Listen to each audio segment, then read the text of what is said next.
नमस्कार, आप देख रहे हैं प्राइम टीवी और मैं हूं आपके साथ अनन्या मिश्रा। वक्त हो गया प्राइम उत्तर प्रदेश का। उत्तर प्रदेश के पूर्व मुख्यमंत्री और समाजवादी पार्टी के राष्ट्रीय अध्यक्ष अखिलेश यादव कल वाराणसी दौरे पर पहुंचे। इस दौरान उन्होंने अयोध्या जिले की मिल्कीपुर विधानसभा सीट के उपचुनाव में पार्टी प्रत्याशी की हार को सत्तारूढ़ भाजपा की 400 बीसी करार दिया है।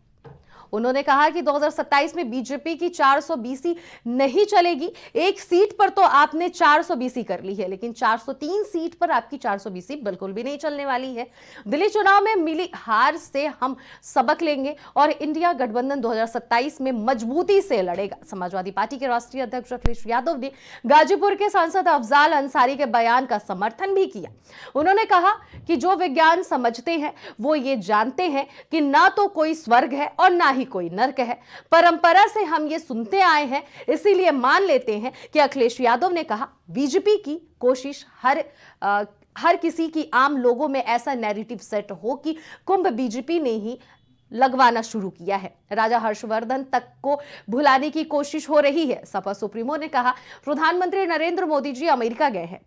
पिछली बार हीरा देकर आए थे, इस बार भले ही सोना देकर आए, लेकिन यह सुनिश्चित कर ले कि कोई भी भारतीय बेड़ियों में ना आए। अभी लोकसभा जीते थे ना, एक में आप गड़बड़ कर सकते हो, लेकिन 403 में भारतीय जनता पार्टी की 420 नहीं चलेगी। एक में तो लड़ सकते हो, आप कुछ बेईमानी कर सकते हो। सोचिए, आप BLO हटा दिए गए। क्या कारण था कि चुनाव आयोग ने ये नहीं देखा कि जाति के आधार पर पोस्टिंग हो रही है। BLO हटा दिए गए, शिकायत की गई समाजवादी पार्टी की तरफ से। उसके बाद अधिकारी पुलिस के कुछ जातियों के ही पोस्ट कर दिया गया। चुनाव आयोग को शिकायत की गई, उसकी कोई परवाह नहीं हुई। प्रिसाइडिंग ऑफिसर्स कुछ टारगेट पूरा कर रहे थे, वो आपने भी सुना होगा। जो प्रिसाइडिंग ऑफिसर थे उसके अंदर बैठ करके कुछ टारगेट पूरा कर रहे थे वोटों का। अगर प्रिसाइडिंग ऑफिसर ही वोट डालने लगेंगे तो फिर क्या लोकतंत्र बचा आपका। इसलिए चुनाव आयोग को इस तरह के मुहावरा हम लोगों ने कहकर के जगाने की कोशिश की है। समाजवादी पार्टी के नेता मनीष जगन अग्रवाल की गिरफ्तारी को लेकर सियासत तेज होती जा रही है। सपा अध्यक्ष अखिलेश यादव इस मामले को लेकर आज एक प्रेस कॉन्फ्रेंस की। इस बीच सपा कार्यकर्ताओं के विरोध प्रदर्शन को देखते हुए सपा अध्यक्ष अखिलेश यादव के आवास पर और सपा दफ्तर के बाहर पुलिस की सुरक्षा व्यवस्था बढ़ा दी गई है। सपा कार्यालय के बाहर कई थानों की फोर्स तैनात की गई है। अखिलेश यादव ने प्रेस कॉन्फ्रेंस में कहा कि सपा लगातार यूपी की जनता की बात उठा रही है, जो बीजेपी की सरकार को नागवार गुजार रही है, चाहे वो कुंभ का मामला हो या फिर कहीं भ्रष्टाचार का मामला हो। अखिलेश यादव ने कहा कि कुंभ में 60 करोड़ लोग स्नान कर चुके हैं, लेकिन सरकार वहां भी कम आंकड़े बता रही है। डिजिटल कुंभ की बात करने वाले डिजिटल नहीं बता रहे हैं।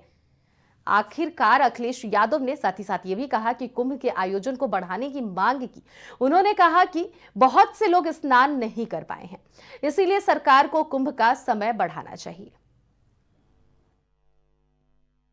तो सरकार से हमारी ये मांग है कि इस कुंभ के आयोजन को, क्योंकि बहुत सारे बुजुर्ग लोग अभी स्नान नहीं कर पाए हैं, जब उन्होंने तस्वीरें देखी हैं सड़कों पे जाम की, जो भूखे प्यासे लोग नहीं पहुंच पाए, घंटों गाड़ियां चला करके भी नहीं पहुंच पाए, भगदड़ भी हुई, जाने भी गई, लोग आते समय में भी एक्सीडेंट हुआ, जाने चली गई, जाते समय भी बड़े पैमाने पे लोगों की जान गई, जिसका आंकड़ा सरकार अभी तक नहीं दे पा रही है।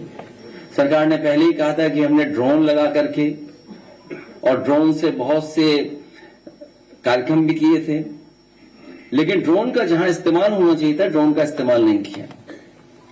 डिजिटल कुंभ की बात कही, लेकिन डिजिट अभी तक सरकार नहीं बता पा रही है।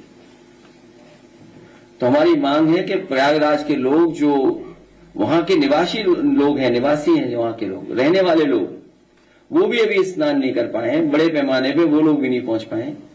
इसलिए इस कुंभ आयोजन को और लंबा कर दिया जाए और बढ़ा दिया जाए। ये बीजेपी के लोग पूरी पुलिस को बीजेपी का बना दिया है।